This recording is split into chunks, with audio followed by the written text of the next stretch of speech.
Hey, do you own an aquarium or keep fish as pets? If the answer is yes, then you potentially may be sitting on a fertilizer source that you haven't even considered yet.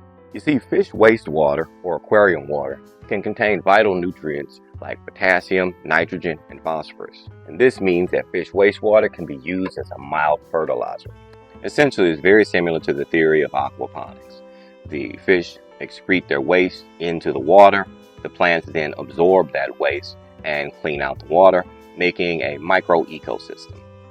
So with that being said, this weekend my wife and I decided to treat our kids with some new fish added to their aquarium.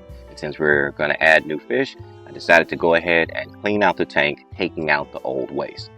And this allowed me the perfect opportunity to go ahead and harvest the fish waste so that I can use it as a fertilizer in my plants. And now this isn't something that I do often. This is something that I do sparingly, just like with any fertilization, because overindulgence can lead to risk of burning your plants from over-fertilizing. Plus, depending on how densely your aquarium is populated, you could run the risk of adding too much ammonium nitrate. And while soil is being used as my grow medium, soil acts as a natural buffer to help reduce those levels of ammonium nitrate. But still, I would always err on the side of caution whenever you're introducing any new fertilizer to the equation. And in regards to the pets that we have here in the Brown household, we have 2 cats, a dog, and a fish aquarium in just about every single room of the house.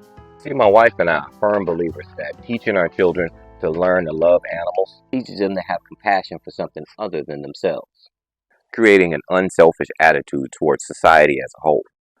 Or at least that's just our philosophy. Look at that. Looks like I got a volunteer pepper plant growing with the moringa. Nature's amazing, ain't it? Alright guys. Talk to you later.